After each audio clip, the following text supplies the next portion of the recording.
Welcome to an online civil rights training presented by Second Harvest Heartland. If your agency is eligible to order TFAP commodities from us, then civil rights training is required on an annual basis for at least one key staff or volunteer at your organization.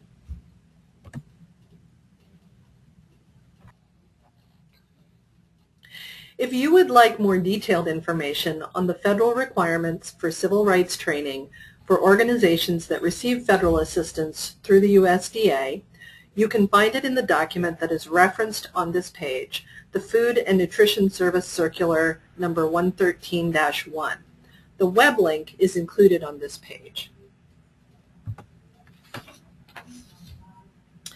Each of us in this system is responsible for undergoing regular civil rights training and maintaining good civil rights practices at every level, from the Department of Justice to USDA to Second Harvest Heartland to your agency, because it is federal assistance in the form of TFAP, which you distribute to your clients. What constitutes federal assistance? It can be either a cash grant or the grant of USDA commodities through the Emergency Food Assistance Program, otherwise known as TFAP, or any type of assistance mentioned here.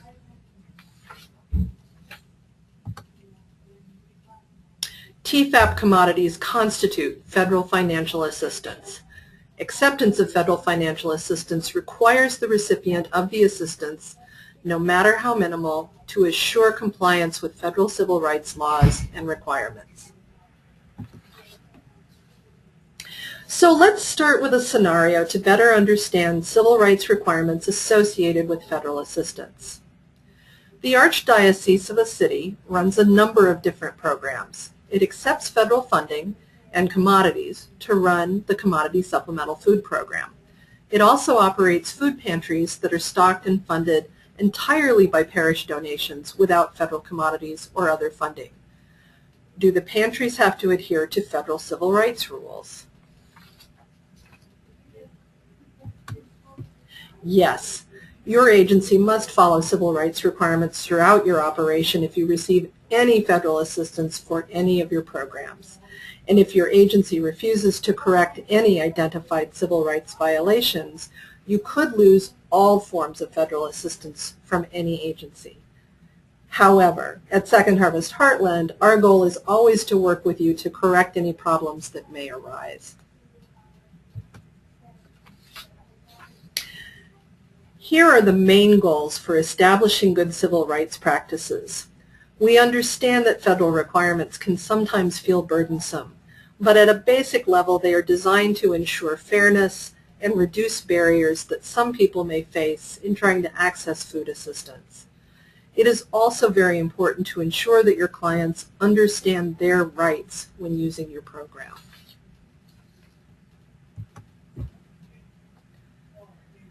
Discrimination can involve more than just treating a particular group of people differently. An agency could accidentally affect a protected class of people by setting up a rule at their program that impacts this group negatively compared to others. This is disparate impact. Also, any kind of retaliation against someone who makes a civil rights complaint is discrimination. Your agency and its program should have a clear and simple way for any client to file a grievance. We'll talk more about that later. Here is another scenario that addresses possible discrimination. An Asian woman filed a complaint with the state that the commodity boxes looked shabby. She tells you that ever since then, the delivery people have been coming later in the day and are no longer friendly. Is this a discrimination complaint? And if so, what kind? And how should it be handled? In this case, it's probably not, unless she can show that only people in her group were affected. Unless she is alleging that everyone in the Asian community receives commodities of inferior quality, or that she is being treated differently because she is a member of a protected class, this would not be a valid civil rights complaint and should be handled as a program complaint. In order to qualify as retaliation, the person must have engaged in prior civil rights activity. So if she's just complaining about the quality of the program overall, this is not civil rights activity.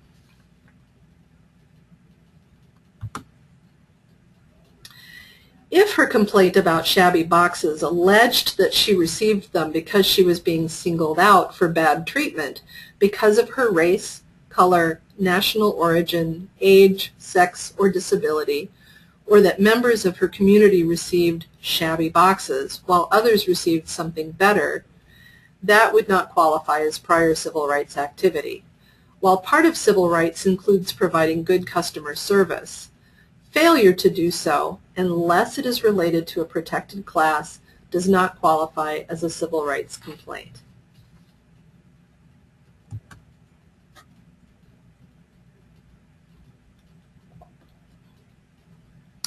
Good civil rights practices include not only treatment of clients that is inclusive, not discriminatory, but also ensuring that you are able to serve people who may have disabilities or may not speak English, making sure that you are doing outreach and publicizing your programs so that anyone who is eligible knows how to access it, providing the same level of customer service to all of your clients regardless of their background, having clear and simple procedures for grievances and conflict resolution.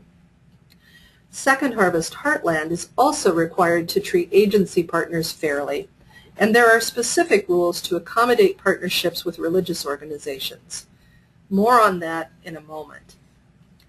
Other requirements for TFAP include regular reporting of statistics to Second Harvest Heartland so we can collect data about the amount of food service you are doing, and biannual monitoring visits or compliance reviews.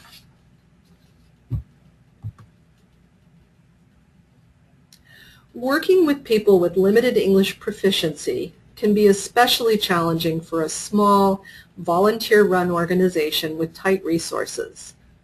Nevertheless, if people who have come here from other countries cannot get the same level of service as anyone else because of the difficulty of communicating with them, this is discriminatory.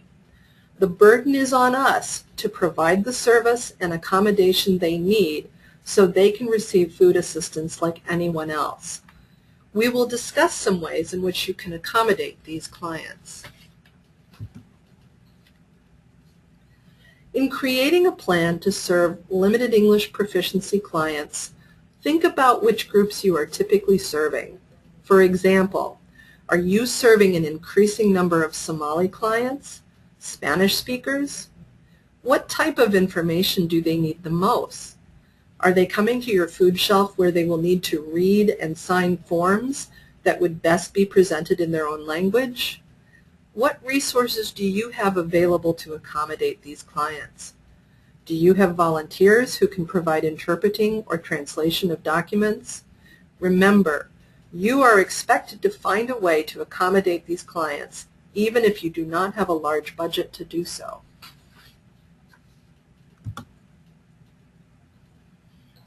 If you are using volunteers for interpreting conversations or translating documents, make sure they have a good understanding of confidentiality, right to privacy, and other good civil rights practices at your agency.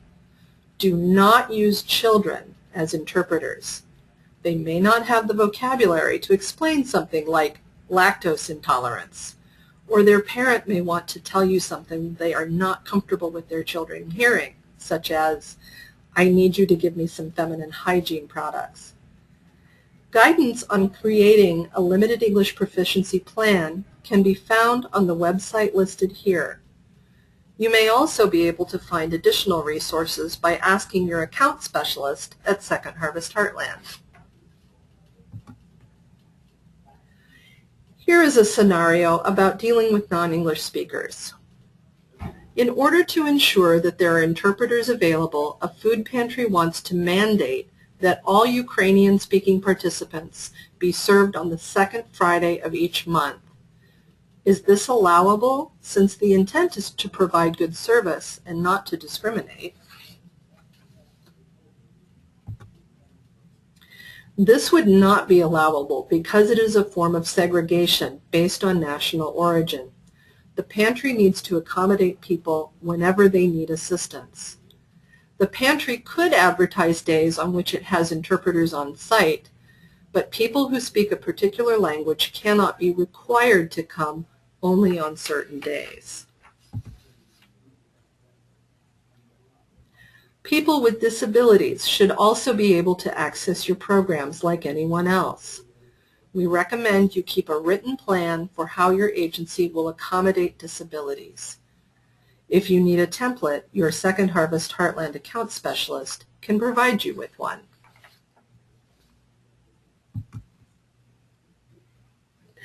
The next few slides have to do with the way in which we partner with religious organizations and community organizations that are receiving TFAP through Second Harvest Heartland.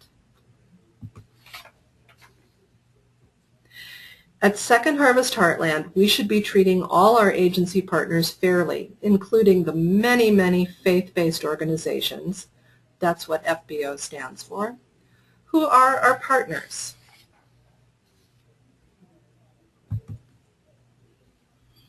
In turn, faith-based organizations must treat all their clients fairly and cannot discriminate against people from other religious groups or require them to participate in religious activities in order to get food.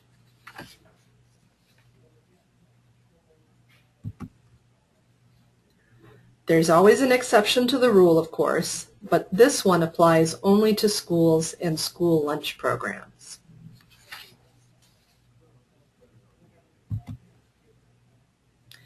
Here's a scenario at a faith-based organization. As part of its meal service, a soup kitchen wants to require a prayer before the meal. Is this allowable, and are there any exceptions or special requirements? As a rule, proselytization is prohibited under the faith-based rules. However, a prayer may be said before a meal, but the person conducting the activity must make it clear that, 1, the activity is not part of TFAP and not endorsed by USDA. 2, cooperation and participation in the activity is not a condition of receipt of TFAP benefits. And 3, the activity is not conducted in a manner that disrupts TFAP commodity distribution or meal service. All right. The next few slides have to do with public notification, which is another requirement if you distribute TFAP. Public notification is not just about putting up signs, but also doing outreach to people who may not be aware of your program. I always wonder when someone tells me that clients find out about their program by word of mouth, who are they missing? Who is out there needing their services and has no way to find out about them? Market your program. Make sure that your clients know their rights and know how to make a complaint by posting the information where they can see it. Make sure they understand that this is an equal opportunity program.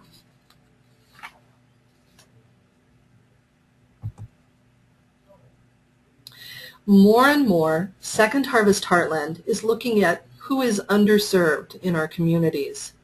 Sometimes this will mean doing additional outreach and even advertising. Make sure you are targeting your message to the people who really need to see it. If you are concerned that this will start to bring in more people than you think you have the capacity to serve, contact your Second Harvest Heartland account specialist, and we will work with you to help you find additional resources.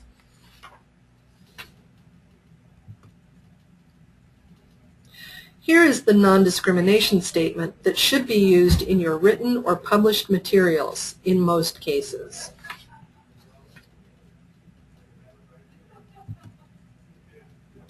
In limited cases, you can use the short version. If you are including information on client rights, you must use the long version.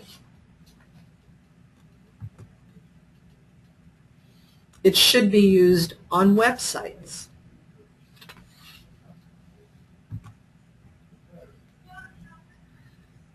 Scenario number 5. A state prints an informational brochure about TFAP in another language. Since the non-discrimination statement is very technical and the population is not well educated, it is felt there is no need to include it. Also, it would take up too much space.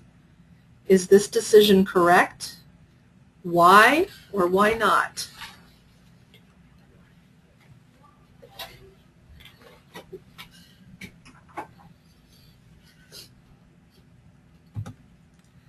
I'm sure you got this one right. The non-discrimination statement needs to be translated and put on the brochure. The shorter statement could be used if it is in a font size the same as the rest of the print in the brochure. If the brochure contains information on rights and responsibilities, the longer statement should be used. Again, here is a review of the expectation of our partnership with you when your agency distributes TFAP. Good civil rights practices, good record keeping and reporting, responsiveness when we need to see your site, and review your program.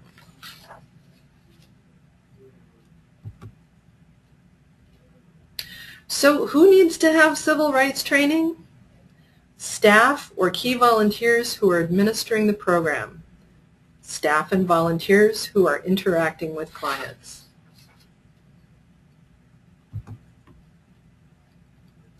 This slide applies to Second Harvest Heartland, which reviews compliance with agency partners. All our agency relations staff receive annual civil rights training by the Minnesota Department of Human Services. In turn, we provide civil rights training to our agency partners. This training is included in agency orientation sessions, can be done at networking meetings, one-on-one during a site visit, presented to a group of staff or volunteers at your agency by arrangement, and is available on our agency's own website. Here are all the different areas covered. Here are all the different areas covered under civil rights training.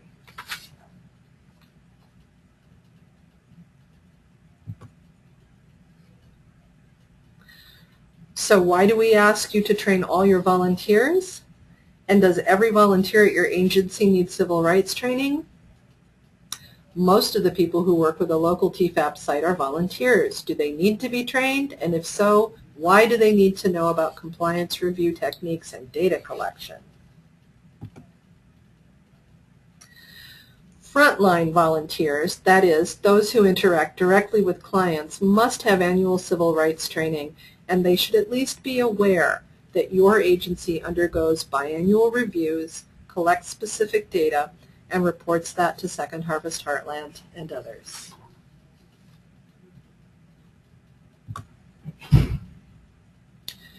Here are a couple of websites where you can look up census data for your area.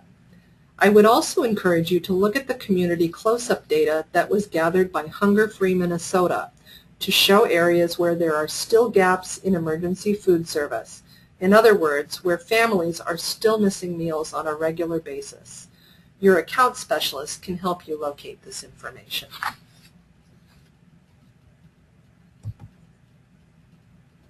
Here's a test of your knowledge on data privacy. The leader of a charitable organization that makes large donations to the operations of a food pantry requests a list of all Hispanic participants so that they can be given special holiday baskets. Does this pose any civil rights problems? And how should you respond to this request? This poses a number of problems. First, it would violate the confidentiality provisions of data collection. Data on ethnicity and race must be kept confidential and should not be made available on an individual basis. Second, what this person proposes to do violates Title VI because the distribution would be limited to people based on national origin and would not be available to everyone. By complying with the request, the food pantry would be helping to discriminate, and this is not allowed.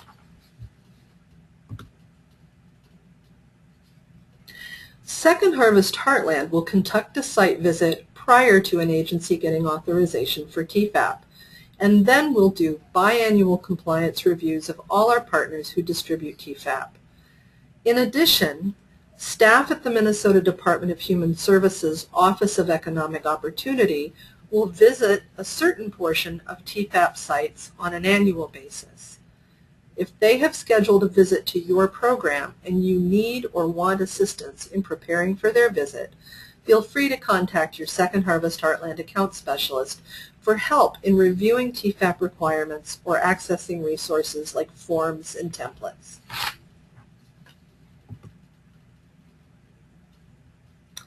Since the main goal for Second Harvest Heartland and Minnesota Department of Human Services is to ensure that TFAP is distributed fairly to all eligible clients, our first step will be to work with you to ensure compliance around TFAP requirements so that you can continue to provide service to your clients. If an agency simply refuses to make any necessary corrections, they could potentially lose not only their TFAP allocation, but any and all federal assistance. Clients should always have a clear and simple process whereby they can make a complaint. Sometimes they will call Second Harvest Heartland about a program they feel has discriminated against them. They can also file a grievance at other levels, Minnesota Department of Human Services, USDA, and so forth. All complaints will be investigated. Our hope is that your clients will also feel comfortable bringing perceived problems directly to you. Address. This information is also found on the And Justice for All poster, which you are required to post at your program site. Conflict resolution. I have encountered a couple of different food shelves that found they needed to create a written code of conduct for their clients after some problems arose. One of my favorite rules was, clients shall wear clothing at all times in the food shelf, and no exposure of private body parts will be tolerated. I find it both funny and sad that there seemed to be a need for this rule. It's best if you try to come up with a written set of rules ahead of time. Be sure to focus on the behavior and not any particular characteristics of the person. For example, if you know one of your clients struggles with alcohol or drug use, you might be certain that they are high when they come into the food shelf. But as long as they are behaving appropriately and not disturbing or threatening anyone, you should try to serve them anyway.